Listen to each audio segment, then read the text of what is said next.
तव कथामृतं तप्तजीवनं कविभिरीहितं कल्मषापहं श्रवणमङ्गलं श्रीमदाततं भुवि गृह्णन्ति ये भूरिदा जना। প্রতিদিন প্রতি ঘরে শ্রী শ্রী রামকৃষ্ণ কথামৃত আমাদের এই নিত্য দিনের অনুধ্যান শিবিরে আপনাদের সকলকে জানাই স্বাগত। আমরা শ্রীরামকৃষ্ণ ভক্ত সঙ্গে এই খণ্ডের প্রথম পরিচ্ছেদে রয়েছি এবং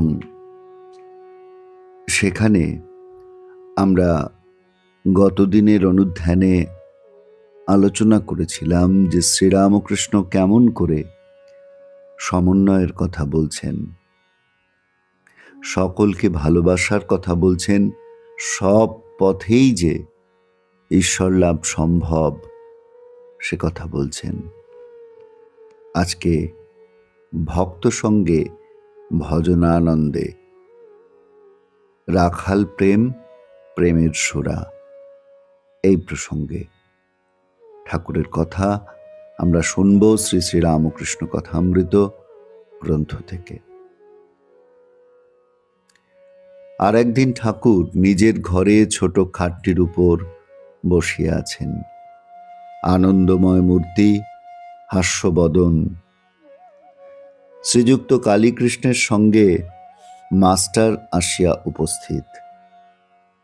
কালীকৃষ্ণ জানিতেন না তাহাকে তাহার বন্ধু কোথায় লইয়া আসিতেছেন। বন্ধু বলিয়াছিলেন, সুঁড়ির দোকানে যাবে তো আমার সঙ্গে এসো, সেখানে এক জালা মদ আছে। মাস্টার আসিয়া বন্ধুকে যাহা বলিয়াছিলেন প্রণামন্তর ঠাকুরকে সমস্ত নিবেদন করিলেন। ঠাকুরও হাসিতে লাগিলেন। ঠাকুর বলিলেন, ভজনানন্দ, ব্রহ্মানন্দ, এই আনন্দই সুরা, প্রেমের সুরা।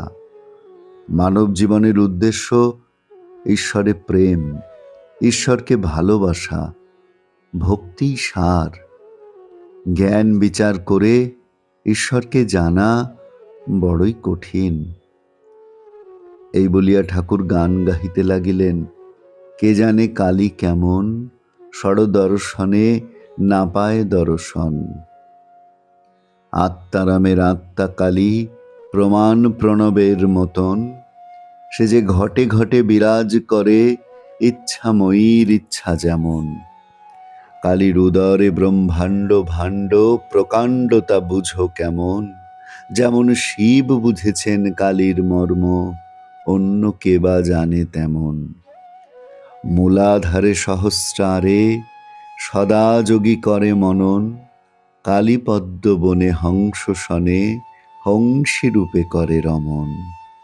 প্রসাদ ভাসে, লোকে হাসে, সন্তরণে সিন্ধু তরণ। আমার মন বুঝেছে, প্রাণ বুঝে না, ধরবে শশী হয়ে বামন।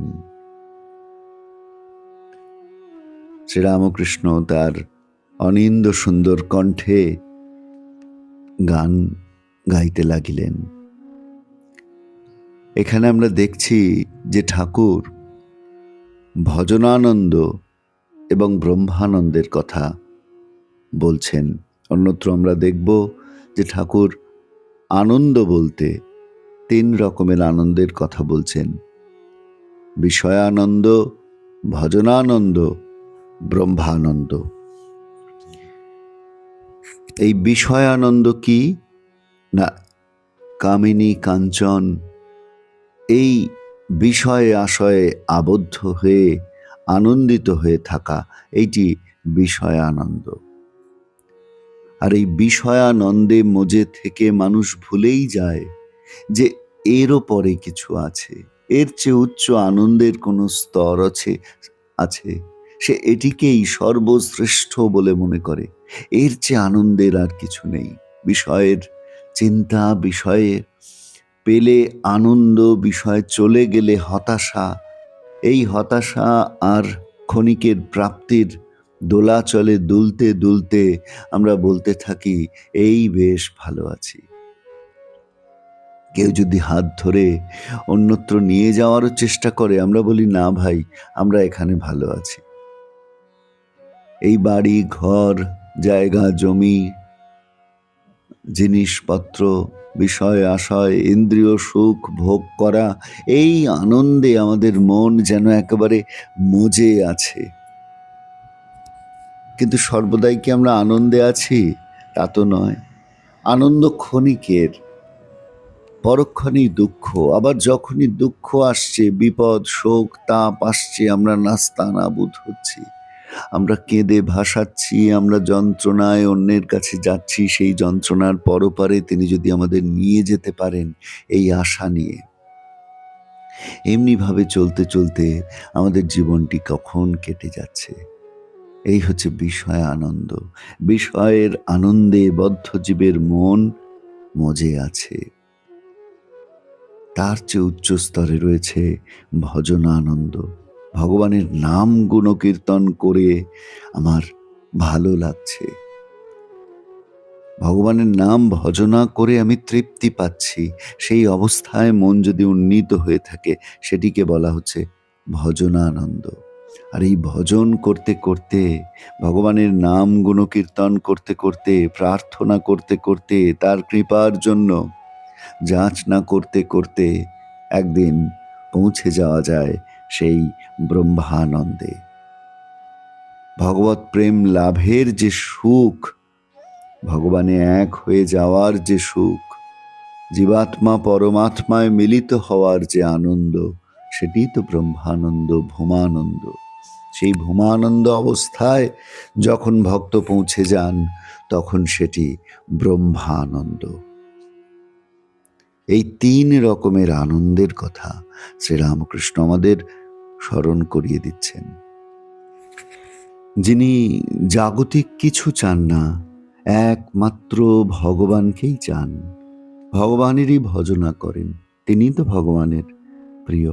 গীতায় ভগবান যেমন বলেছেন, ইয়ো ন হৃষ্যতি ন দেষ্টি ন শোচতি ন কাঙ্ক্ষতি শুভাশুভ পরিত্যাগী ভক্তিমান ইয়স মে প্রিয়ঃ। ভক্তি সম্বন্ধে শাণ্ডিল্য সূত্র এরকম বলা হচ্ছে, সা পরানুরক্তির ঈশ্বরে। ভগবানের প্রতি পরম অনুরক্তিই কিন্তু ভক্তি। ঈশ্বরে পরানুরক্তি অতি দুর্লভ, ভগবানের বিশেষ কৃপাতেই এটি সম্ভব। তাই কালীকৃষ্ণ ভট্টাচার্য, যিনি কিনা পরে বিদ্যাসাগর কলেজে সিনিয়র প্রফেসর অফ সংস্কৃত, সংস্কৃত ভাষা ও সাহিত্যের প্রধান অধ্যাপক হয়েছিলেন, তিনি মাস্টারমশাইয়ের সঙ্গে এসে উপস্থিত হয়েছেন ঠাকুরের কাছে দক্ষিণেশ্বরে। ঠাকুর ছোট্ট খাটটির ওপর বসে আছেন, আনন্দময় মূর্তি, হাস্যবদন। শ্রীরামকৃষ্ণকে দেখেই যেন জন্ম জন্মান্তরের দুঃখ কষ্ট হতাশা বেদনা গ্লানি যন্ত্রণা সমস্ত দূর হয়ে যায়। তিনি হাস্যবদন। কালীকৃষ্ণ তাকে দেখছেন, তার বন্ধু তাকে কোথায় নিয়ে এসছেন কালীকৃষ্ণ ভট্টাচার্য সেইটি ভালো করে দেখছেন। বন্ধু কি বলেছিলেন? বলেছিলেন ছুরির দোকানে যাবে, অর্থাৎ যেখানে মদ পাওয়া যায় সেখানে যাবে তো আমার সঙ্গে এসো। এখানে এক জ্বালা মদ আছে, যে মদ তোমাকে কেবল কিছুক্ষণের তৃপ্তি দেবে না, কেবল ক্ষণিকের জন্য তোমাকে জগৎ বিস্মৃত করবে না, যে মদ তোমাকে সত্যি সত্যি আনন্দের সন্ধান দেবে। এই অর্থে মদ, যে মদ তোমাকে মত্ত করতে পারবে, আনন্দে তোমাকে মত্ত করতে পারবে। যেমন আমরা আলোচনা করেছি যে শাস্ত্রে বলা হচ্ছে এই অবস্থার নাম, এই অবস্থার ব্যাখ্যা করে বলা হচ্ছে যে অবস্থা কেমন না, স্তব্ধ ভবতি, সিদ্ধ ভবতি, তৃপ্ত ভবতি, অমৃত ভবতি, স্তব্ধ ভবতি, মত্ত ভবতি। সেই সিদ্ধ অমৃত অবস্থায় শ্রীরামকৃষ্ণ বিরাজ করছেন। তাই সেখানে গেলেই তো সত্যি সত্যি আনন্দের যে জ্বালা থেকে আনন্দ পাওয়া যেতে পারে, সেটির সন্ধান পাওয়া যেতে পারে। ঠাকুরকে সব যখন মাস্টার বললেন, তখন ঠাকুর সে কথা শুনে হাসতে লাগলেন এবং আনন্দের সন্ধান তিনি যেমন সব সময় দিচ্ছেন, তেমনি সেই আনন্দ প্রসঙ্গ করতে লাগলেন। ভজনানন্দ, ব্রহ্মানন্দ, এই আনন্দই সুরা, প্রেমের সুরা। মানব জীবনের উদ্দেশ্য ঈশ্বরে প্রেম, ঈশ্বরকে ভালোবাসা। সেই সার কথাটি শ্রীরামকৃষ্ণ মুখে আবার উচ্চারিত হচ্ছে এবং এই কথা বলতে বলতে তিনি বলছেন ভক্তি সার। জ্ঞান বিচার করে ঈশ্বরকে জানা বড় কঠিন, জ্ঞান বিচারের পথ বড় কঠিন। সে পথ যে সকলের জন্য নয়, সেইটি শ্রীরামকৃষ্ণ যেন বলতে চাইছেন। মূল কথা ঈশ্বরে প্রেম, ঈশ্বরকে ভালোবাসা, তার দিকে অগ্রসর হওয়া। এই ভালোবাসা লাভ হলে কেমন হয় শ্রীরামকৃষ্ণকে দেখে যেমন কালীকৃষ্ণ দেখতে পাচ্ছেন, জানতে পারছেন, মাস্টারমশাই জানতে পারছেন, তেমনি আমরাও যেন শ্রীরামকৃষ্ণ সান্নিধ্যে আর এই শ্রীরামকৃষ্ণ কথামৃতের প্রতিটি ছত্রে, প্রতিটি লাইনে, প্রতিটি পরিচ্ছেদে যত আমরা অবগাহন করছি, তত আমরা অনুধাবন করতে পারছি যে আনন্দ লাভ করলে, অমৃতময় হলে একটি মানুষ কেমন সুন্দর হয়ে উঠতে পারেন। শ্রীরামকৃষ্ণ গান শোনাচ্ছেন, সে গান যেন আমাদের কর্ণে ধ্বনিত হচ্ছে। কে জানে কালী কেমন, সরদর্শনে না পায় দর্শন। আজকে আমরা এই পর্যন্তই অনুধ্যান করব বন্ধু। প্রাণারাম বাংলা চ্যানেলের মধ্যে আমাদের প্রতিদিন প্রতি ঘরে শ্রী শ্রী রামকৃষ্ণ কথামৃতের এই অনুধ্যান শিবির আপনাদের কেমন লাগছে, আপনাদের কতটা আনন্দ দিচ্ছে, আপনারা নিশ্চয়ই সে কথা আমাদের কমেন্টে জানাবেন। আজকে এই পর্যন্ত, সকলকে ধন্যবাদ, নমস্কার।